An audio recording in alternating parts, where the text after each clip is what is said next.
George Kilpatrick, inspiration for the nation, celebrating people we feel good about. We got a good brother up in here.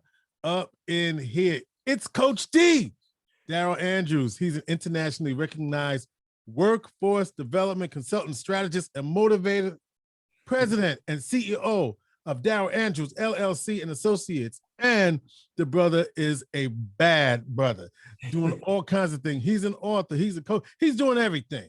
And more importantly, he is going to be one of the featured keynote speakers at this Tuesday night's program, Fatherhood, the Real Manhood, where we will be talking with young boys from the My Brothers Keepers program. They are My Brothers Keepers fellows. They're going to be led in conversation by this man, Coach D, the author of How to Find Your Passion and Make a Living at It, The Purpose Living Teen, a teen guide to living your dreams, and Reinvention, the pathway to job success. And of course, his college success, 5 Garbage Bags and a Dream, was one of the stories in the New York Times bestseller, Chicken Soup for the African American Soul. His latest book, Equity is Not a Head Issue, It is a Heart Issue, is going to be released next month. Let's talk about that. Let's talk about that, Coach D. And then we'll talk about a little bit about fatherhood in a little bit of time we got. We hanging out with you for a minute here. Yeah, but man, first of all, we should tell you, native of Syracuse, New York, more importantly, he's got the Cuse all up in his blood. Yes, sir. He went to school on the West Side. Yo, Coach D, we could go on and on. Let me give the mic over to you to let you talk to the people. What you got to say to the people? Well, George, first of all, man, it's just always good talking to you, brother. I mean, you know, it's like every time I see you, man, I get a taste of being home. You know what I mean? Even if it's virtual. I said, that's one of my homeboys. We've known each other for years. Man, you've done great work in our city. I just want to say we're proud of you, man. I mean, we're proud of what you have brought to the city. We're proud of, you know, the commitment you've had for the betterment of the city. And even though I'm many, many miles away, man, the Cuse is all up in my blood. All up in it. It's all in it, man. I said, if you cut me, I'm bleeding Cuse, man. It's just all right. It's in me, man, and they never left me. And you know it to be true. I come home all the time. I'm always sowing my seeds, man, to be a help, you know, and I love Syracuse because I'm born and bred, man. You know, Pioneer Homes, PH, back in the day, the Fed apartments, you know, you name it all, man. I'm there. That's my home. And so next Tuesday, man, it's going to be powerful because these are young men that in reality, they were me many, many years ago. Sure. You know what I mean? Young men who had struggles and challenges and, you know, had the whole trouble and struggles with fatherhood and maybe even lacked that to some extent. And so I'm really excited, man, because I'm gonna share a message, albeit virtually, to inspire these young men to know that no matter what happened in their lives, they can create their own future. They can say, I want to be a good father and become one. You know, they can say, I want to pursue a dream and pursue it. You know, and we're going to inspire them around that, man, because many of us came from situations we may not have had that example, let's say, but that don't mean we have to reproduce it. We can say we're going to do something we know better. We're going to we're going to position something for our future lineage. And it can start early, George. They don't have to wait till they're older. They can say at 14, like I did, I'm going to be a good daddy. I'm going to be a good father. And when my time comes, my kids are going to be in my life. And I've held to that now, you know, 4 beautiful children, you know, college graduate, one in college, one on his way to college. And I got a 10-year-old who just love her daddy. You know, why don't we? So you make me think about this. A couple of things. So the title is Fatherhood, the Real Manhood. What does that mean to you? Yeah, real manhood is really, from my perspective, and this is, you know, just again, it's mine. It's not everybody's, just mine. Real manhood is taking responsibility for your position as a man. That means, let's say from a fatherhood perspective, I have children. And so as it was taught to me, you know, when you're a man and you're, let's say, a father in a home, you need to provide, you need to protect, and you need to nurture. So you understand your responsibility. And what you do is you wake up every day with a sense of obligation and duty to that. And so real men, when it comes to manhood, that whole manhood piece, a manhood. Men know how to step up to the plate and handle that responsibility. You know what I mean? It's not always easy. There's sometimes you feel a little bit challenged, but there's great pride, okay, in taking on that role. A lot of our young fellas have been deserted. There's Yeah, people. let's talk about that. Yeah, The yeah, man. Yeah, disappointment, yeah, because I'm yeah, thinking there's a word that comes up is abandonment, and that came yes. up in our last forum for Mhm. mental health. That Yeah, even though I, I might have my parent in the home, the piece that you just talked about, yeah. provide, and what was the other one? Provide, protect, and nurture. Yeah, Right, the nurturing piece yes. is a piece that I submit is Mhm. the most difficult for us. We can get to provide and Mhm. protect piece. We can get that. Yeah, The nurturing piece. yeah, Because for some of us, we haven't seen that, we haven't experienced that. And yeah, even if whether dad was present or not, it was yeah. some of our fathers didn't know how to do that. You know how to nurture. They They didn't know did. how to do it. Yeah. Or for them, the nurture was pat on the back at a boy and we keep it moving. Yeah. Mm-hmm. Mm-hmm. Okay. Yeah. Yeah. So talk to me a little bit about this nurturing piece Yeah. and the importance of that, because part of that is what abandonment, I think, looks like for some Yeah. people, not being able. And so then when you don't have that, Yeah. what do you look for then? Yeah, man. And it's a constant fulfilling. You're constantly looking to fulfill that, and you Yeah. never can. And so then that shows up. Yeah, man. Talk to Yeah. me, brother. Yeah, yeah, George. I mean, it's an excellent point, man. It really is. And when you say nurture, that does seem almost strange when you're talking about manhood, because men don't Right. talk about nurturing. No. But the reality is, when we have a child, you know what I mean? First, the child didn't ask to come to us. They just showed up. They're here. They They're here didn't. now. They didn't say, "Okay, I want to come into your life." You know, they're here. And so the reality is, what we gotta say as men, and I want our young boys to understand this. They gotta understand that they have to make a conscious decision that I am going to do what it takes to give that child what I wanted.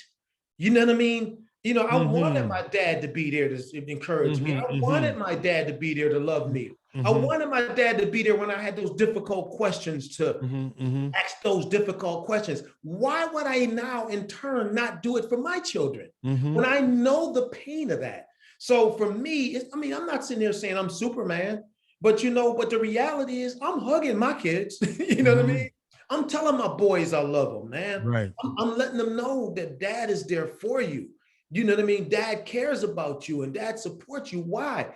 Because I know how important that is. And how, to be honest with you, I wish I would have had some of that as a young So boy growing up. Yeah. here's, Yeah. here's the voice I'm hearing in my head, and we're gonna talk about this equity work because I Yeah. did tease that and I didn't forget about it. Yeah.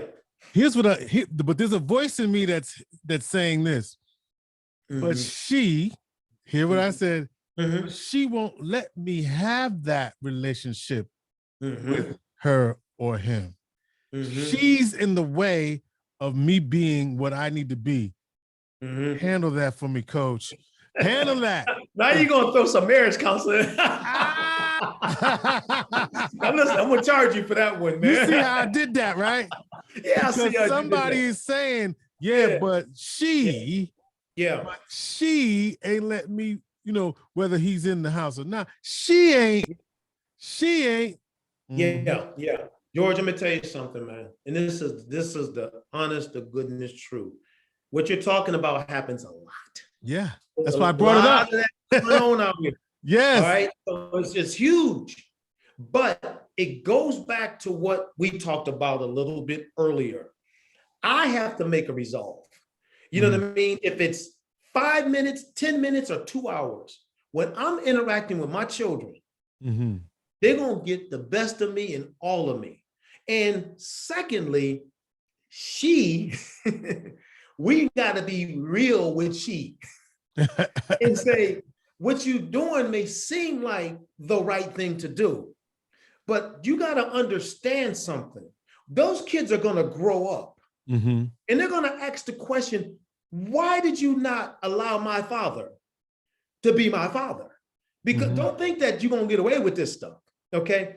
You have to understand that those children need mama and daddy in the house or out of the house. So what brothers got to do is start saying, I got to step up to the plate and have some real heart-to-heart conversations with she and say, they need their daddy. Now, sometimes it could be because of, hurts or pains or something that happened in the relationship. Right, right. The kids ain't got nothing to do with that. No, right. Nothing. They didn't have nothing to do with that. So to deprive them is crazy. And so many of our kids, our boys, struggle because of that, but you got to be real. You got to tell them, man, you got to deal with this because those are your children and they need their daddies. Yeah. And so I want to be careful because I can go deep into this one. You threw one at me, man. You threw it. I know. It occurs to me that we need to deal with what's really going on for folks. And yes, real, just for the record, we know that people have same gender relationships. We understand that, and that's fine too. But I wanted to get that because we see a lot of what we just said, right? Oh, yes, sir. It happens. Somebody's in the midst of trying to be in somebody's life or claim to be, and not having that access. On the other hand, let's talk about when you keeping your word, right, as part of your commitment, right? So that I'm going to put that in the category of nurturing. Yeah, show up when you say you're going to show up, brother. Absolutely. Be where you say you're going to be, and do what you say you're going to do. I'm not preaching. I'm just saying this is what young men are struggling with. Some of them, because you didn't show up for them when you said you was going to. Let me tell you something, man, and they will remember that for years to come. Yeah. I've experienced that in my own life, and it's painful. Talk to me. You know what I mean? It's painful when somebody say they're going to be there for you and they don't come up and they don't show up. You know what I mean? When you look up and you're playing ball and you look up in the stands, hoping that person will be there and they're not there. You know what I mean? And so you start realizing, man, and so that starts to build something up in you. The most important, one of the most powerful things you can do as a man is be a man of your word. Be a person of integrity, because the kids are going to always remember that. You know what I mean? And I'm going to tell you something. I'm proud to say I've been there with my kids, man. I just, I'm there for this and I'm there for that. One thing I like about this new virtual space that I'm in, I'm not traveling. I'm not on airplanes all the time. Right. So weren't you wanting to take your kids with you? Oh, you know that, man. My kids been everywhere with me, man. You when you make your reservation, you say that will be for two. I understand. That's right. And I take them individually. Like I'll take one kid here because I want to speak in the consulting business. They can go with me, or from exhibiting. I have my kids exhibiting, man. They learn how to shake hands and look people in the eye, all that stuff. But also because I traveled so much, I wanted them to have that experience with their dad. So one word I want to share, George, and not go off on a rabbit trail with it, is intentionality. Yeah. Intentionality is huge. Okay. Be intentional to be in our children's lives. You see what I'm saying?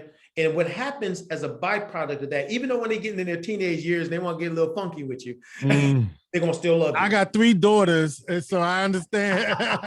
And a son. But listen, there's a time when dad, Dad. But what I mean? Yeah. I'm the blunt dad, but that's a whole nother conversation. We've had our talks, and I go, well, what about dad?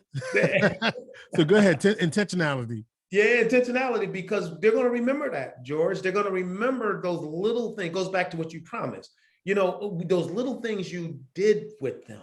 Right. You know what I mean? I remember my son when he was about, because I would take my oldest, he had a lot of time with me before the other kids showed up. And so he was always on the plane with me going somewhere. And I remember one time, man, we would just sit down. This is what you want as a father, like little words that come out, and he was about 10 years old, and we were out eating pancakes. I can't remember what it was. And he looks at me, stops eating his pancakes. He looks up, he said, Dad, when I have a son, I'm going to name him Darrell. And he said, I'm going to ask my son to name his son Darrell. And this is what he said at 10 years old. He said, I always want there to be a Darrell in our family. And he went back to eating his pancakes. Nice. Because you know what? Taking that time, brother. Taking that time. I have a experience about traveling. This is one experience. Yeah. My wife was out of the country with my Yeah. oldest daughter, and I had a conference, and I was perplexed. I was like, I have my two daughters, they were 14 and 12. Yeah. What am I gonna do? And then, should there be, couldn't leave them. Could somebody, what? So I finally decided that they were gonna go to the conference Yeah. with me. That's And I was right. in the all-day training. But Yeah. I gotta tell you, it was one of the best times It's amazing. because I called this, it worked out, we were at a university, and the university where the training was being held was at the, fortunately for me, it was the second floor was the African American library. You know where I'm going. Wow. Yeah. You right where you're So supposed to be. I called the library and I was like, here's what's going on. She says, we got you, Mr. Kilpatrick. So they came over, they hung out upstairs from 9 to 5, and then 5 o'clock. Yep. We was at Harvard, we was at the Boston Museum. We went all over. Love it. Right. And it was a beautiful time. And I even let them explore, right? Yeah. And so I said, don't tell your mother. She said, they had been, they did more in Boston by themselves. Yeah, man. Than they did in Syracuse. That's daddy right there. That's what daddies do, man. You gotta let them stretch them wings. Go ahead. But here's the thing. When you talk about that protecting piece, man. I had in my mind created a zone that I felt comfortable with them being in. So it was, and we had phones, and so I was like, now you go from here to there, and then when you go from but I'm only sharing with you that to amplify your thing about memories, and now you get me think I gotta do another out of town. So I was like, okay, I gotta take this daughter to do that. Listen, let me tell you something, George. I wrote a book, one book you didn't mention, and you probably don't even know about it. One of my books is entitled The Parent is Coach. Okay. Developing a Family Dream Team. Oh, yes. Yeah. And so I'm saying this because as a father and with your wife, you're the coaches of the household team. Everybody else is an assistant coach. Yeah. Wasn't that your first book? No, this is my book number 3, I think. Number 3. Okay. But I said they say that because what you did was what you're the coach of a household would do. You letting your daughter start to step out a little bit. You're giving them some autonomy. Because I mentioned this before, but there's 3 phases of raising the kids. You got your dependent stage. That's when they little. They need you for everything. Yeah. To eat, to put their clothes on, to go take a bath and remind them, all of that. Then you have the interdependent stage. And the interdependent stage is when they're like, you're giving them some leverage, like you did with your daughter. We're responsible, but you got a little room to start trying to spread your wings. And then you got the independent stage. Brother, let me tell you something. A lot of people that if you listen to, you've never heard. The dependent stage and the interdependent stage set them up for the independent stage. We got to do those 2 phases right. You know what I mean? Because that's when we start to say, that's when they go out that door and can take care of themselves. And so we gotta, my daughter went to Nairobi, Kenya, brother, at 14. So imagine, she's halfway around the world. I know y'all. Ooh, that. I don't think I slept for 2 weeks. I know you didn't. Until she got, and it wasn't until she got off the plane when you saw her that you went to sleep that night. Now, granted, she was with some people I knew and trusted, so she. There you go. But yes. But she was way over there, and from that has come a nonprofit organization that she created at 14 to help orphans in Nairobi, Kenya. She's been back and forth to Kenya 10 times since that time. 10 times. And matter of fact, she was invited prior to COVID, right before COVID, to speak at an international a social entrepreneur summit in Nairobi. Well, at 14, she's at 19. She's 19 now. So yeah, man. This is a tease. Can you just give me 1 minute, and I mean it, on your racial equity work? Yeah. Hey, George, we've been doing some neat stuff, man. Let me tell you our premise. Our premise is that equity, and it's a book that I'm releasing. Equity is not a head issue. It's a heart issue, man. And I came up with this because I've interacted with a lot of companies and businesses who are our customers right now, who said that most people come in with a fist instead of a hand. They said they don't give people a chance to understand their own challenges and struggles. They're so busy beating them up. And so we created a framework called the Equity 3M framework, where we're doing just the opposite. We're having journeys and conversations, and George, it's working. We got people who have biases that they can address now because they feel there's a safe space to have it. And so our model is working because we are engaging all the stakeholders. So it's a phenomenal season, man. We are changing organizations, changing companies, and taking people who would never have this conversation, and they're having it. And so, man, I'm saying it's a way to go about this that can cause people's hearts to get into the game. Because this is the last thing I'll say. Mm-hmm. If we've tried head knowledge for the last 30 years, Mm-hmm. we've done hundreds and thousands of training programs, and we're still in the same boat. Mm-hmm. We got to try something new. This is innovation. Yes, This yes. is a new way of doing things.